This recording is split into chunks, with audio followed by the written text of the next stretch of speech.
Just the attractive ones, like mine. Looking to grow your money? With Moneybox, it's easy. Our range of award-winning accounts will get your money working harder. Download Moneybox today. Help for working households as the Chancellor reveals his spring budget. Is this an election-winning budget, Chancellor? There's 2 pence off national insurance and more support for struggling families and businesses, with changes to child benefit and VAT thresholds. But how much difference will the measures really make? We can now help families not just with temporary cost of living support, but with permanent cuts in taxation. There we have it, the last desperate act of a party that has failed. It's almost certainly the Chancellor's final budget before the general election, but with the Conservatives still languishing in the polls, has he done enough to sway voters? We will have analysis from all our experts on what today's budget means for you, also tonight. A 30-year-old man is stabbed to death in Bristol, the 4th fatal stabbing in the city this year. Taxpayers are left to foot the £15,000 bill after a cabinet minister falsely accuses a professor of supporting Hamas. Tonight's match is postponed after fire engulfs buildings beside Southampton's football stadium. And the great dishwasher debate. How do you stack and do you rinse? We address the big questions.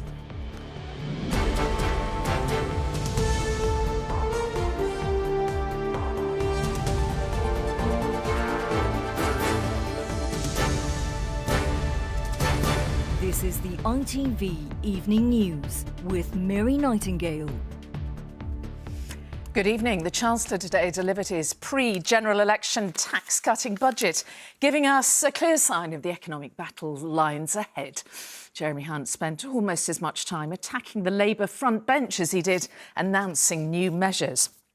It was a budget with few surprises, but one that does help most people. There'll be a 2 pence cut in national insurance payments for workers, more families will receive child benefit, and there was an extension of support for the most vulnerable households and struggling businesses. Now, the Chancellor was even able to say living standards will recover more quickly this year, something which could mean an autumn election is all the more likely.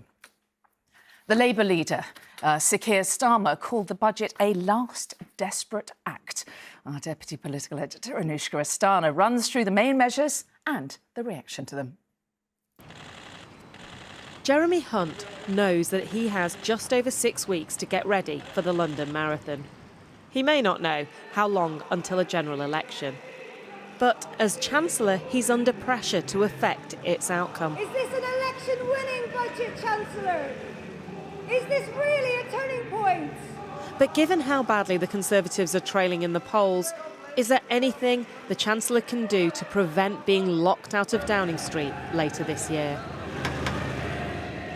Mr Chancellor of the Exchequer. Inside the chamber, Mr Hunt began by insisting he could make people feel better off. Because we are delivering the Prime Minister's economic priorities, we can now help families not just with temporary cost of living support, but with permanent cuts in taxation. We do this to give much needed help in challenging times, but also because Conservatives know lower taxes mean higher growth. As the Chancellor extended the freeze to alcohol duty. But I've listened carefully to my right honourable friends from Altrincham and Sale West, the Vale of Glamorgan. And then fuel duty. I've listened to my right honourable friends for Stoke-on-Trent North, Dudley North. He listed colleagues, many from marginal constituencies. You might think there's an election coming, especially when he then stole one of Labour's big money-raising ideas. The government will abolish the current tax system for non-doms, get rid of the outdated concept of domicile,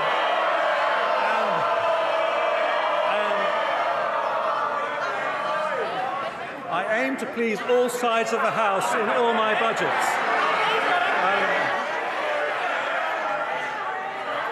And we will replace... Order! This This is impossible.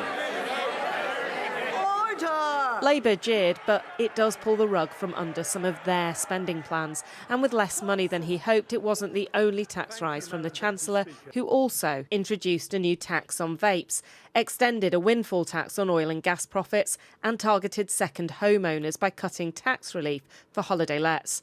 With the extra cash, he extended the Household Support Fund, through which councils help struggling families, spent £3.4 billion on technology in the NHS to boost productivity, and raise the threshold at which people start to lose child benefit from £50,000 to £60,000. Then the centrepiece announcement. From April the 6th, employee national insurance will be cut by another 2p from 10% to 8%. It means an additional £450 a year for the average employee. The scale of tax cut did not suggest an imminent election, but there was plenty of political baiting. I know he's been taking advice from Lord Mandelson, who yesterday rather uncharitably said he needed to shed a few pounds. Ordinary families will shed more than a few pounds if that lot get in. The Chancellor, who breezes into this chamber in a recession and tells the working people of this country that everything's on track. Crisis? What crisis?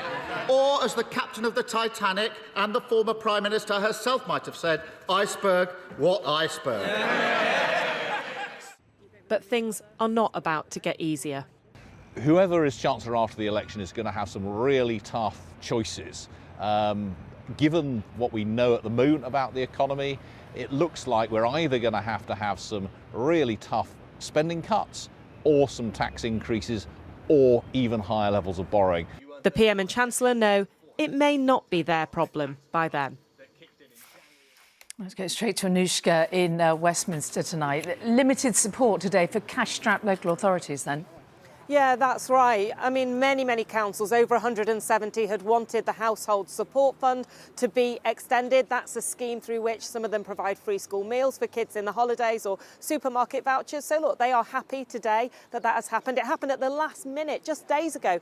The Treasury was telling me there wasn't money for that. And they're happy that there's more money for vulnerable children and residential places in care homes. But beyond that, the kind of bigger funding settlement for councils, that was already closed before this. Councils were hoping for more money, but I've known for some time that isn't going to come.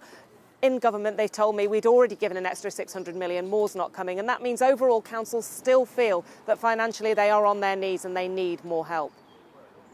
Anushka Astana, thank you. Well, the Chancellor revealed an outlook for the UK economy that is more positive than previously predicted. There will be higher growth next year, he said. Living standards will rise and inflation will soon fall to below 2%. Well, our economics editor, Joel Hills, is here to crunch those numbers. What does it all mean, Joel? Well, what it means is that the UK may have fallen into recession at the end of last year, but the future is looking a little brighter. 4 months ago, the OBR thought the UK economy would grow by a feeble 0.7% this year and by only 1.4% next. Today, it penciled in some slightly higher numbers. Now, the OBR also expects inflation to fade faster, falling from 4% to the 2% target set to the Bank of England by the summer. And interest rates, currently 5.25%, are now assumed to ease back to 3.5% by the end of this year. And if these things happen, the government will have to borrow around £10 billion less this year and next. Now, as windfalls go, this is tiny. The Chancellor could have banked it. Instead, he spent all of it and more on giveaways in an election year. National insurance was the big tax cut, but he also froze fuel duty, as Anushka was saying there, and increased the threshold for child benefit. Now, to pay for all these, he announced a series of smaller tax rises, 2 of which he stole from Labour. Non-DOMs and the energy profits levy was also extended. He could, today, instead of cutting taxes, have chosen to increase funding for public services. Budgets have already been squeezed by high inflation, and now there's the pressure of more people. The OBR calculates the adult population of the UK is set to rise from 55 million to 57 million in the next few years. That's 1 million more people than it was expecting just a few months ago. spending on public services was supposed to be rising to £8,200 per person in the UK in real terms over the next few years. The OBR says high inflation and a larger population brings that figure down to £7,600 per person for the duration of the next Parliament. So some departments, like councils, local government, justice and prisons, face yet more austerity after the next election. Because the government's also committed to growing spending on things like health and on defence, on overseas aid, in line with or faster than GDP, what that means is that there is a real squeeze on other public services in order to live within the overall envelope.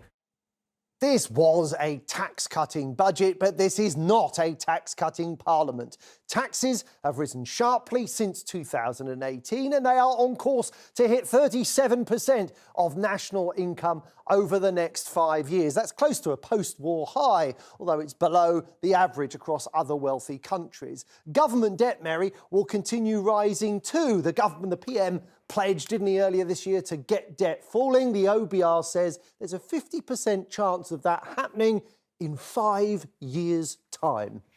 OK, Joel, thank you for that. And the Chancellor, of course, had one eye firmly on the general election expected later this year. But were voters impressed with what they heard? We gauged the views of residents and businesses in the bellwether constituency of Worcester. Our social affairs correspondent Stacey Foster is there for us tonight. So, Stacey, tell us, how have people reacted there? Well, I think people here aren't feeling particularly well off at the moment. In fact, everyone we spoke to today said to us that they are still concerned about the cost of living. Inflation may well be coming down, but they say prices are still going up. The biggest concern was interest rates, people coming out of relatively cheap fixes on their mortgages over the next few months, and they're worried about how much their mortgage payments are going to go up. So while the Chancellor may have had something to give everyone today, we won't know for many months whether that's going to be enough. As a general election looms, the promises made by politicians can go a long way. What are the tri-sliders? Tri-sliders are basically the slide on top of each other, which is similar. Window salesman Ran and his wife Jazz were made redundant at Christmas. Now in their new jobs, the cut in national insurance will save them up to £1,000 a year. I was quite surprised it coming towards a general election. I thought he would have actually pulled out all the stops and gone full hog, because obviously they're trying to win this election. But that might be near enough to the time, maybe another one. Does he get your vote? I think we're on the fence. But Jazz worries for her kids who can't afford to leave home. One's 32, one's 23. And, you know, they enjoy themselves, but they like to move forward. But obviously you can't because of the recession we're in at the moment. Self-employed Sarah is relieved that the VAT threshold is going up. It means she can turn over £90,000 before having to increase her prices, something she was worrying about. We've just come through COVID, we've been through so much. And I think if I had to send an email out tomorrow saying, like, sadly, you know, from the 8th of March, I have to increase prices. I just wonder how many customers would I lose in an already, you know, an industry that's very increasingly competitive in a city centre. How many have we got here? But for many, childcare is still unaffordable. For Catherine, it's not worth getting a job until her children start school. If you want us mums to go back into work full time, I think the cost of childcare isn't, I think it's way too much, and it's not worth it sometimes for us mums to go back into full time. But changing the rules on who can claim child benefit will help Will, who's never been eligible before. It's a positive step, yep. It means that we can take home a little bit more each year, and in today's cost of living crisis, that'd be a huge help for us. Back in the office, Scarlett and Lauren both feel left out. It hasn't helped us in anyway, I don't think. Like buying a first home and first-time buyers, there was nothing mentioned of that, so it's not really beneficial for me. Politicians will be watching, because for 45 years, voters here have chosen who gets into number 10. Stacey Foster, ITV News, Worcester. Well, there is plenty more still to come in the ITV Evening News, including Our consumer editor Chris Choi will answer your questions about the Chancellor's budget. That is coming up at 7. We will have the latest from Bristol after a man there is stabbed to death. And 2 sailors have died after a missile strike by Houthi rebels near Yemen. All of that and more after the break. Join me then.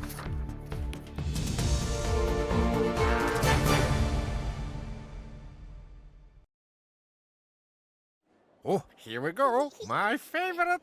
Ooh, can't wait. Haha. Hold on. Why don't I get the suit? Actually, I think you've got this, Sergey. Bye. Oh, wait for us. Meerkat it and get 2-for-1 cinema tickets when you switch your car or home insurance, so compare the market.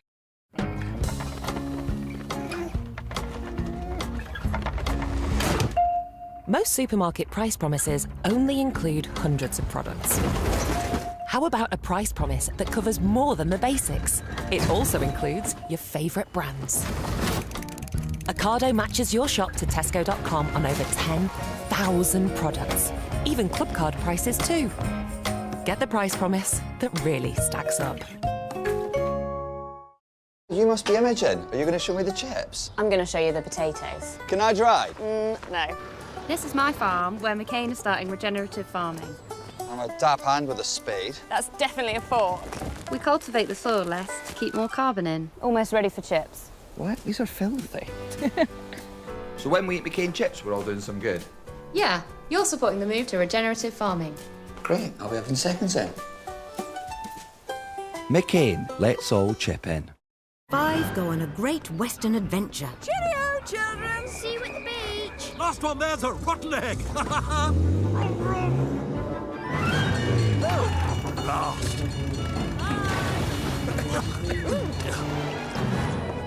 Thank you. Oh, weird! Look, the sea! I can't see! Uh-oh.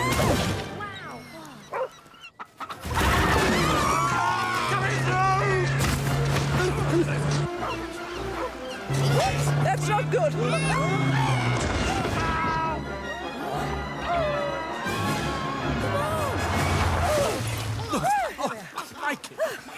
What time do you call this? I think it's time we thought about taking the tray. Tell us again about the chicken? Great Western Railway. Adventures start here. Yeah. It's pronounced Fire.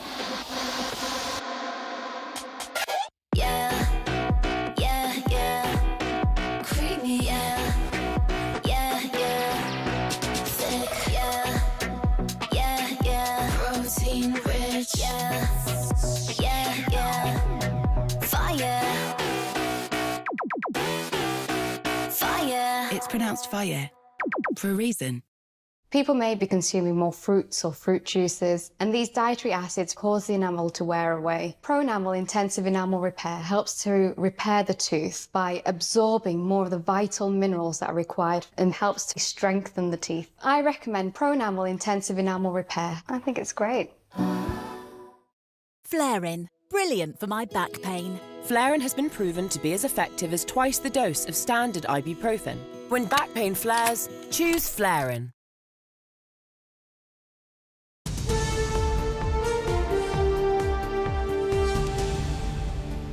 Welcome back. A murder investigation has been launched after another fatal stabbing in Bristol. A 30-year-old man was attacked in the St Paul's area of the city last night. The death follows the fatal stabbings of 3 teenagers last month. And our West of England reporter Sangeeta Lal is at the scene. Sangeeta, what are the police saying? Well, they're saying that the victim was attacked here after an altercation at around 8:30 yesterday evening. They say the 30-year-old was stabbed, managed to get to hospital, but later died from his injuries. A 43-year-old man has been arrested on suspicion of murder, but this is the 4th time someone has been stabbed to death on the streets of Bristol this year. And earlier, police tried to reassure people they are tackling the rise of knife crime across the city. We're all fully aware of the concern recent incidents in this part of the city have had on our communities, and we will work with others to make sure that appropriate support is in place for people who need it. Earlier today, we issued more details of our operation to tackle serious violence and knife crime, and we are committed to working with our partners and communities to tackle the root causes of these incidents.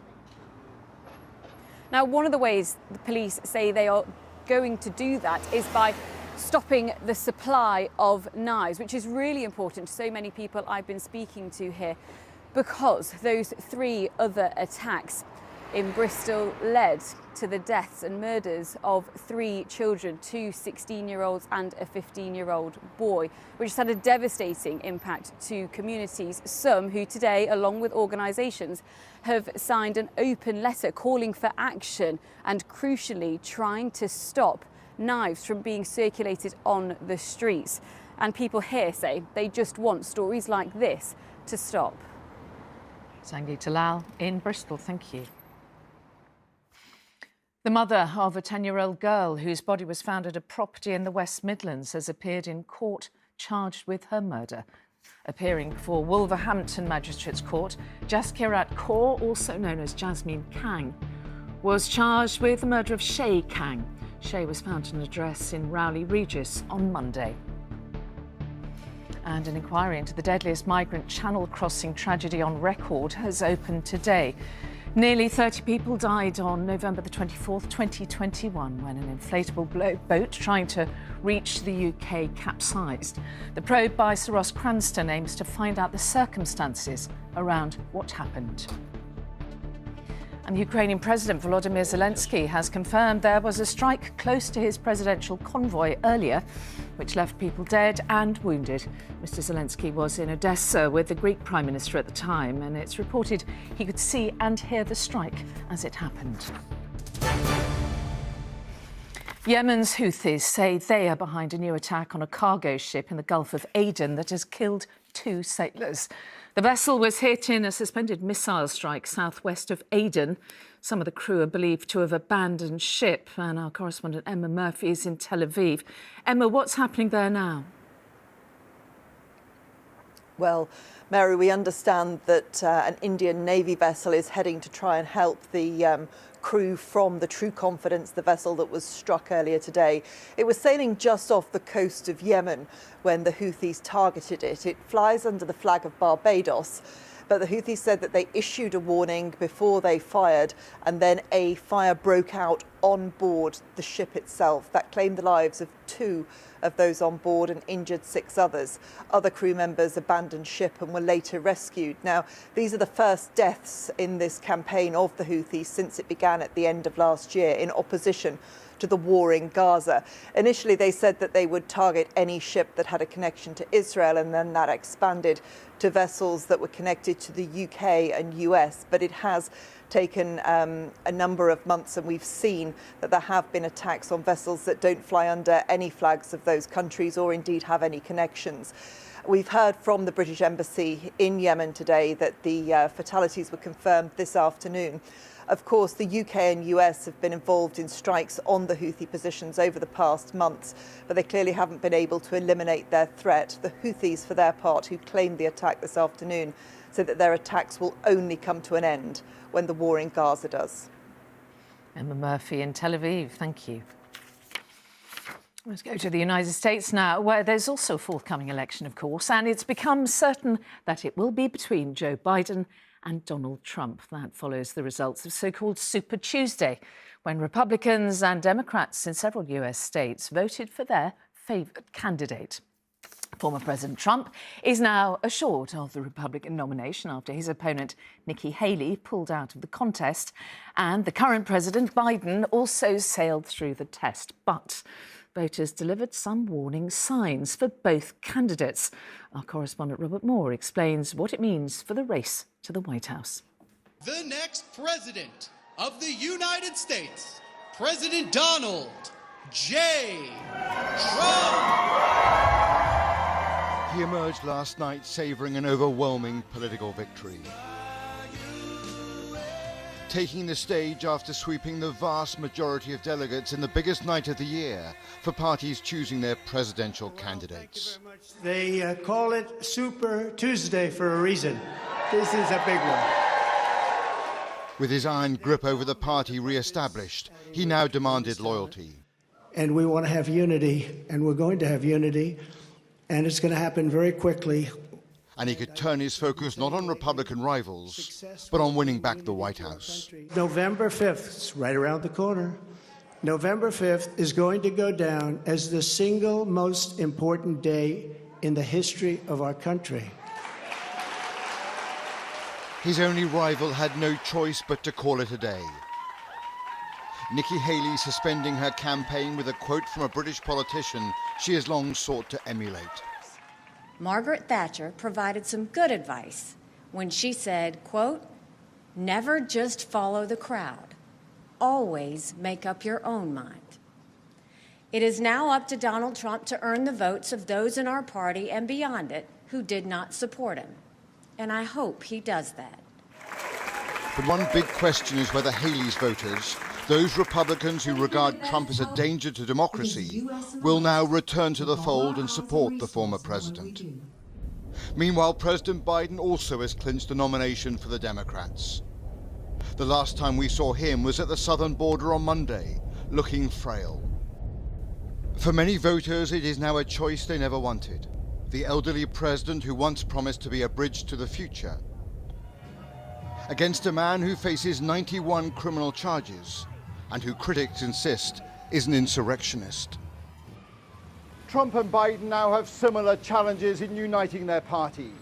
Biden must reach out to liberals who are appalled at his Gaza policy, and Trump must persuade centrist Republicans that he is not a threat to America's very democratic foundations. Robert Moore, ITV News, Washington. Here, the Science Secretary, Michelle Donnellan, is facing calls to resign after taxpayers' money was used to compensate an academic she'd wrongly accused of supporting Hamas. The minister was facing libel action after making the false claims against the respected Professor Kate Sang. Damages have been paid and an apology issued, but it emerged it didn't come out of the minister's own pocket. Our political correspondent, Shihab Khan, is in Westminster, and I suspect some taxpayers might have some questions about this, Shihab. Yeah, absolutely. We found out that it's actually to the sum of £15,000 of taxpayers' money that's been used to pay these damages. But before I get on to that, if I just talk you through what's happened, it is quite a complicated story. A couple of academics were hired to serve on the advisory group on inclusion and diversity that looks at public funding for governmental research. Michelle Donnellan, the Science Secretary, wasn't particularly pleased by these appointees, so she posted on social media accusing them of sharing extremist content. Mary, as you say, accused one person of actually supporting Hamas. An investigation was then launched looking into these academics and these posts in particular that found that they hadn't breached any rules. And ultimately, she had to not only take down that post, but she admitted that she was wrong, and there was quite a sizable payout, £15,000 of taxpayers' money. It's resulted in significant criticism of the Science Secretary. The opposition, the Labour Party and the Liberal Democrats are saying it shouldn't be the taxpayers who have to pay this bill. It should come out of her own pocket. But what the government is saying is that they've admitted, they've paid out this money without admitting liability, and the reason they've paid it is because any potential legal case would have been incredibly expensive, and this was better value for money for the taxpayer. I suspect, though, that is something that most people won't agree with, and they'll think that it should be the Cabinet Secretary who pays it out. Shihab Khan in Westminster, thank you. You are watching the ITV Evening News. It is pretty much exactly 7 o'clock, and here's what's still ahead before Emmerdale. The vitamin deficiency affecting millions, how a new test could improve lives. We will have the latest from Southampton, where a large fire near the St Mary's Stadium has cancelled football this evening. The Oscars are this weekend, but can new rules help improve their diversity problem? Are you in a constant battle over how to load the dishwasher? Well, you might have something in common with the Prime Minister. And the jet stream has plunged south into Europe. What does that mean for us here in the UK, though? Find out in the national forecast. That's later in the programme. OK, well, that's all still to come. But let's return to today's budget now and answer some of your questions about how it might affect you. And our consumer editor, Chris Choi, has been going through some of your queries. And there's quite a lot, isn't there, for people to get their heads around? Yeah, we've heard plenty from the politicians and the pundits. This is where the budget gets personal and some really interesting questions. OK. Right, first question is all about that 2% cut in national insurance. And it comes from Howard in Luton. With the freezing of tax rate bands, what's the effect on average earnings of a 2% cut in national insurance? Well, thank you, Howard. It's a good one, because this is something that the Chancellor probably doesn't want us talking about this evening, because the way it works is that you start paying NI when you hit income of £12,570. That has been the same since 2022. We expect it to be the same potentially till 2028. That, of course, drags more people into paying national insurance at all as wages increase. Now, independent accountants that we've spoken to today have told us that in terms of gains, somebody on £30,000 a year can expect to be better off by £348 because of today's NI changes. OK. Second question, and this is probably being asked by a number of parents around the country, and it comes from Caris in Worcester. I'm a mother coming off maternity leave. Have there been any announcements today from the budget that support me and my family? Well, we think that Caris is going to be one of today's budget winners, because one of the changes is that up until now, if either parent was earning more than £50,000, then the amount of child benefit that you get is dragged back. There are penalty charges. That's now been increased to £60,000, and because of Caris's husband's income, she should gain from that. OK, well, that's good news for Caris and other parents around the country. Ahmed in London, he sells vapes, which were already, of course, subject to VAT at 20%, and he is concerned that today's budget isn't good news for his particular trade. Let's have a listen. The government putting tax on the vapes. I don't know why they're putting tax on vapes, because even though when we buy the vapes, we pay the tax already. Well, thanks, Ahmed. About 4 million or more people vape. A lot of people will be asking the same question. We don't know much about this new tax. We know it's likely to come in 2026. It's likely to be pegged to the strength of the e-liquid that you use. So the more nicotine in the liquid, the more tax you'll pay. And at the same time, tobacco duty will go up to maintain that price differential between cigarettes and vaping. OK, brilliant. Thank you. If you're a business owner, this next question from pub landlord James in Dudley is going to be of interest to you. Have a listen. When will all businesses in the hospitality sector begin to see customer confidence return, and when, if ever, will we be able to enjoy a thriving economy and wave goodbye to almost 15 years of austerity? The bad news for James is that that sector's appeal for a cut in VAT hasn't happened, but there will be a freeze on alcohol duty, which would have been an extra 2p per pint. OK, partial result then for James and so on. Final question comes from Lynn, who is worried about the price of fuel, aren't we all? I drive to work a considerable distance, so my fuel expenses is quite high. So what has the Chancellor done for me in the budget on fuel duty tax? Well, thank you, Lynn. A good one, again, that will interest an awful lot of motorists who've been having a hard time with the rising fuel prices. Well, again, it's a freeze. Fuel duty has been frozen. The Chancellor says that will save people like Lynn on average £50 a year. It's £250 if you take in all the time it's been frozen. The reason why tonight we can't hear perhaps motorists honking in delight is that overall the price of motoring has soared with fuel prices, insurance and maintenance. OK, Chris, thank you for all those answers. Interesting stuff. Now, after the budget, our political editor Robert Peston spoke to the Chancellor for his programme tonight, and he joins us from the TV studios in West London, where he's going to be broadcasting later. So, Robert, what was Jeremy Hunt's verdict then on how it went, and what is your take on the announcements today?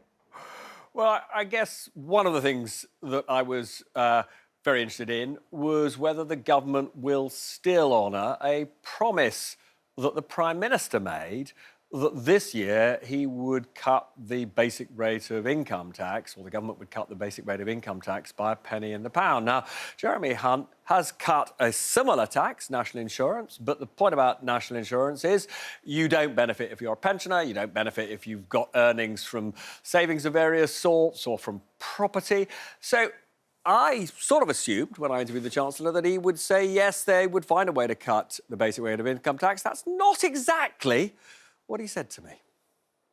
If you're at work, he's delivered not a penny off income tax, he's delivered 4p percentage cuts in the tax. So you're saying it's the equivalent and therefore that is dead as a So it is a big, big over-delivery for people in work, yes. And what about people who aren't in work, who would quite like that penny?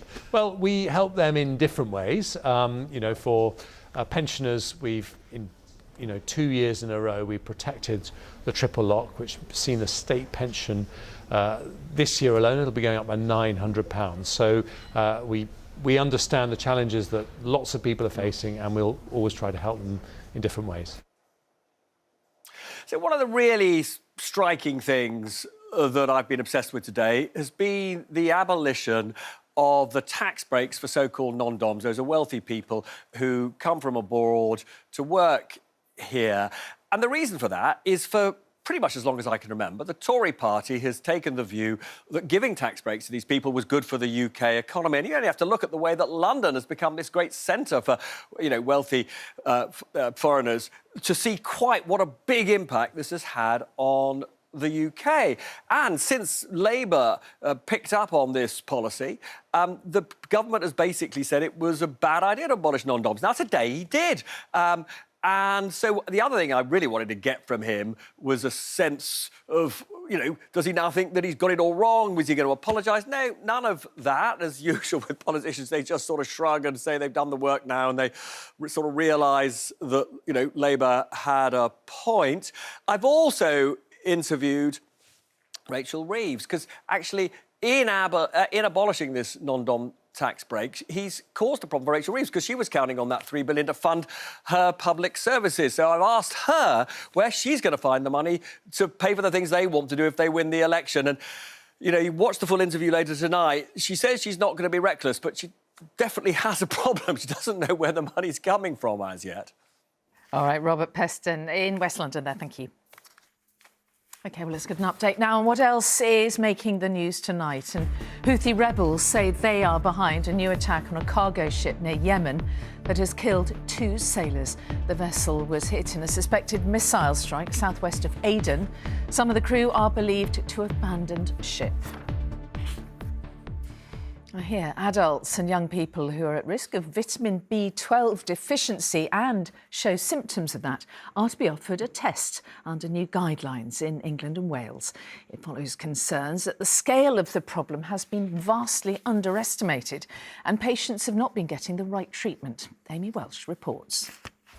I felt like everything was just shutting down and giving up. I could barely get out of bed, and I really started to believe that I was going to die. It's a vitamin deficiency Jimmy Norman didn't know he had, and one that left him fearing death. I could barely walk. It's just, even just going downstairs, I was getting out of breath, and it's like, I'm 30 years old, I shouldn't be like this. Without B12, the body's nervous system shuts down, and while Jimmy spends his spare time fixing cars, he believes doctors have failed to fix him. I think what we really need is a bit of an awareness campaign, a bit of education, and get doctors and other healthcare professionals to, educate themselves on this and take this condition seriously. Now, for the first time, the health watchdog NICE is calling for anyone with symptoms who also have at least one risk factor, such as diet or family history, to be offered a B12 blood test. Do you think these new guidelines will make it easier for GPs to diagnose and treat B12 deficiency? It can be difficult because it presents like many other conditions would. It will give us that uniformed, treatment regimen. At the same time, it will be a good reference point also for patients. Up to 5% of people between 65 and 75 and 10% of over 75s are at risk. Symptoms include severe tiredness, headaches, vision problems and muscle weakness. Autoimmune conditions which stop the body absorbing B12 are the most common causes, but nitrous oxide, also known as laughing gas, can also cause low levels, as can specific diets such as veganism. B12 isn't found in plants, so at this laboratory in Norwich they're artificially adding it. I think this is very important, especially as we move towards more sustainable diets. For plant-based diets, we ensure that people take supplements, or that we find ways to biofortify plants with this essential nutrient. But Jimmy believes it's B12 injections that his body needs and hopes doctors will now be better at diagnosing and treating a condition which can be so debilitating. Amy Welch, ITV News, Hull. Southampton Football Club's match has been postponed tonight after its stadium was engulfed by smoke from a nearby fire. Residents and businesses in the area are being told to keep windows and doors shut. Well, Andrew Pate is near the scene tonight. Andrew, what's going on there? Well, I'm glad to say that the fire now is under control, contained within the industrial units here, and we are told that St Mary's Stadium, which is just behind, will not be affected. But this really was a huge fire, and there was real concern when the call was put into the fire service at 1 o'clock this afternoon, because 30,000 football fans were expected for Southampton v Preston. But there was a huge plume of smoke which could be seen right across the city. People told to stay at home, and the roads around here all closed. And it became clear that this match could not go ahead. The fire, that has affected 4 industrial units, and plastic was in that, which is what's caused this very dark, toxic plume of smoke. Around 100 firefighters have been working all afternoon, and they will be here for several more hours. And we're told it's only when all of the flames are gone can the fire investigators begin their work. Andrew Pate in Southampton, thank you. Bit of other news now. Junior doctors in Northern Ireland are striking for the first time in a dispute over pay. The 24-hour industrial action comes as the BMA says salaries in the region have fallen by 30% over the past 15 years. The Department of Health says it is committed to negotiations. And a man has been charged with common assault following this incident. It is alleged that the football pundit Roy Keane was headbutted at the Emirates Stadium after Arsenal's 3-1 victory over Manchester United last September. 43-year-old Scott Law from Waltham Abbey in Essex is due to appear at Highbury Magistrates Court next week. Now, this weekend's Oscars ceremony is keen to highlight diversity within the industry in all its forms. New rules are trying to address the controversies of the past, and they include some categories requiring at least a third of actors being from underrepresented groups. One nominee, director Cord Jefferson, told ITV News that things are getting better, but only by a little. And a warning that this report from our arts editor, Nina Nanar, contains some flashing images. A pre-Oscars reception and nominees are out in force. How does it feel third time round? Ever surreal, ever weird. Yeah. I mean, wonderful weird, good weird.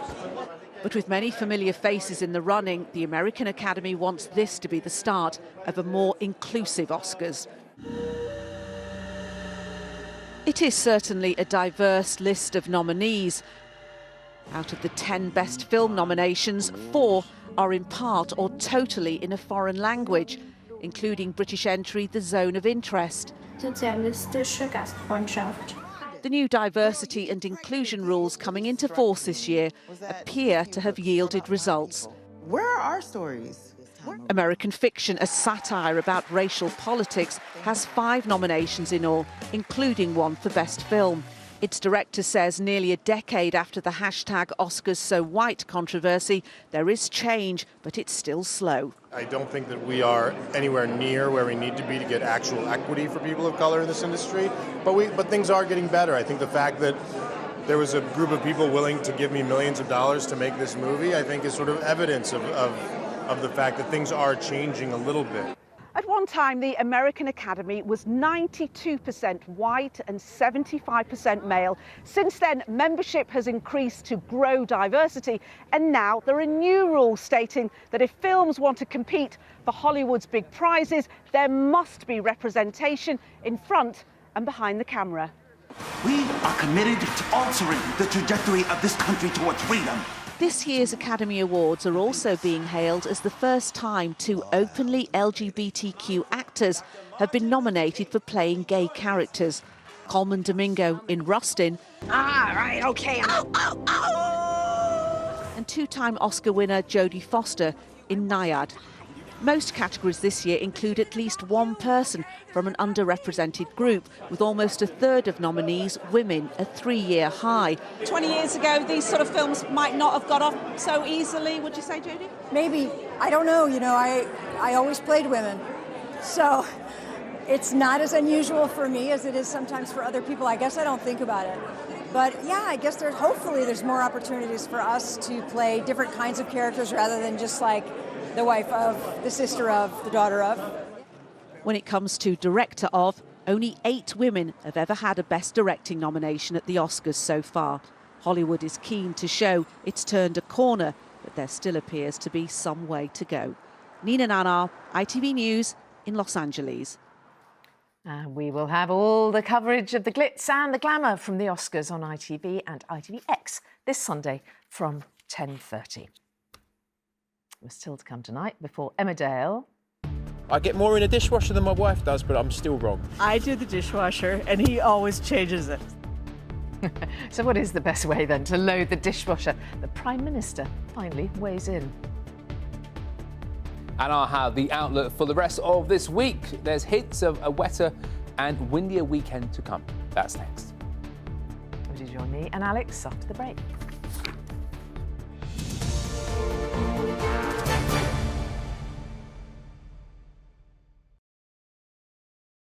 With a share of £24.7 million to be won in our April draws, your postcode could do something extraordinary. My daughter.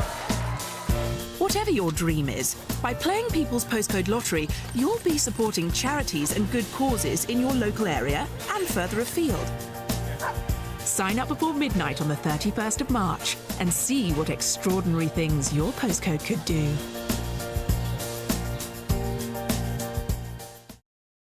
Why should I be framed? I am never the same, but I am always myself.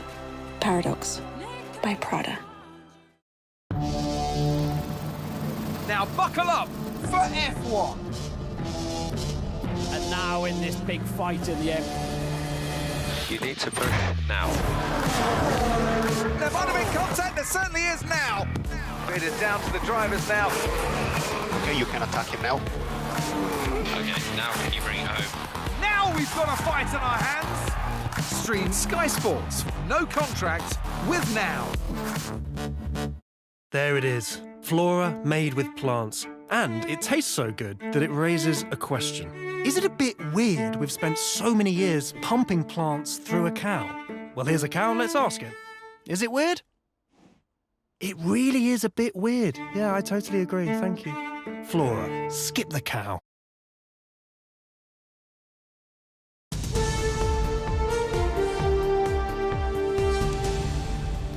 Hello, welcome back. We've been discussing already how to pack the dishwasher, by the way. But in the meantime, let's get the weather. Alex is here.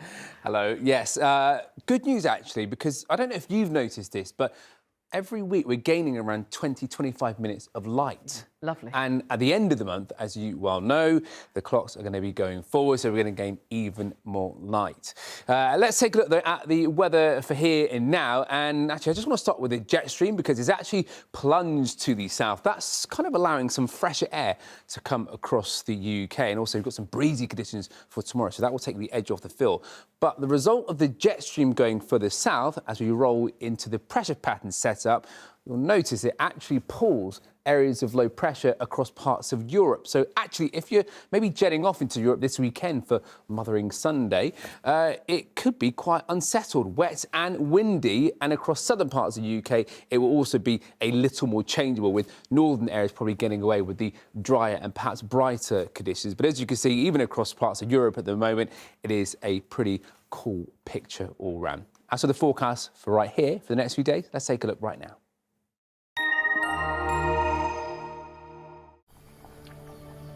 This unexpected warm winter sun could disappear by lunchtime. Heinz Soups sponsors ITV National Weather. Well, as we head through the rest of this week, creeping into the weekend, as I mentioned before, it is going to be a little changeable, chillier for a time, particularly at night time. But as we head into the weekend, it will be wetter and windier as we see that low pressure, which is going to be affecting much of northern Europe, just start to push into southern parts of the UK. So, as I say, it could be quite wet and windy on Sunday in particular. As for this evening and overnight, we still have these showers down across parts of the West Country, but away from here, it is going to be pretty dry, also quite clear in places. Out towards the east, we're going to hang on to a little bit more in the way of cloud cover and perhaps some mist and fog patches as well. Temperatures aren't as chilly as what they were last night, but rurally, it still will be cold enough for a patchy frost in places. But at this time of year, as we move through March, it will thaw away pretty quickly anywhere that it does form. So as we start tomorrow then, still quite a grey day out towards the North Sea coast. And in fact, here it's going to be feeling relatively cool with an onshore breeze, making it feel a bit fresher. Also through the Irish Sea, it could be quite breezy at times as well. So I think there will be a bit of a wind chill around tomorrow. But on the face of it, temperatures are around average for the time of year, probably peaking at around 13 degrees. And also watch out for these showers which come up from the southeast during the afternoon. There could be the odd rumble of thunder in there as well. As for Friday, probably a drier picture all round, but still eastern parts and across the north holding on to a little more in the way of cloud cover. Further south, drier and brighter, with temperatures still hovering around 13 degrees Celsius. That's your forecast. Heinz Soups sponsors ITV National Weather. OK, so back to the dishwasher. Yes, then. they're all important. To rinse or not to rinse? I'm a to rinse, and I have to put the plates in the dishwasher in size order. Yes. It's got to be neat and tidy. And you would never put a board in there, right?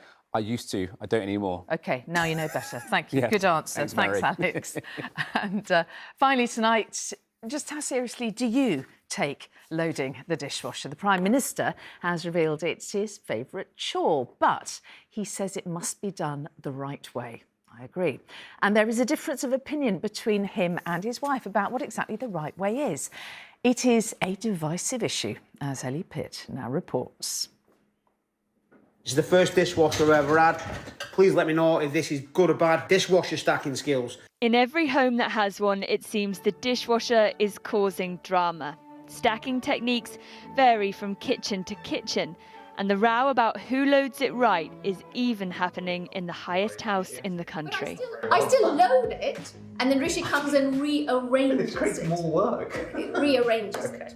The dishwasher is proving a divisive appliance. Can anyone agree on who's the best at loading it? I do the dishes very impressive. Absolutely not. That's completely false. I get more in a dishwasher than my wife does, but I'm still wrong. I do the dishwasher, and he always changes it, so absolutely. And why do you change it? Because I do it poorly. Because it's more efficient the way I do it. I don't know whether there's a right way or a wrong way. There is a right way. I've seen on YouTube. There's a few things you need to be a bit careful of. There are how-to videos on the internet. Anne Russell has 2 million social media followers who watch her dishwasher loading instructions. So when you load things, you have to remember that the water is coming up, and all the dirty surfaces have to face so that they get the water. Dishwashers are very economical in both water and energy, as long as you stack them properly. But if you don't stack them properly, you lose those advantages. But the domestic divisions don't stop once it's all clean. I'm filming this as evidence for the divorce court. In Sarah Beanie's house, her method of putting the cutlery away is to her husband grounds for separation. compromise on almost anything in life. You know, there's everything has a compromise, apart from a dishwasher, where however somebody thinks it should be done is the only way and the right way. They're supposed to make life easier, but instead the dishwasher has created an argument that no one is winning. Ellie Pitt, ITV News. And that's all for now. Tom's here at 10, but from me and all the evening news team, bye-bye.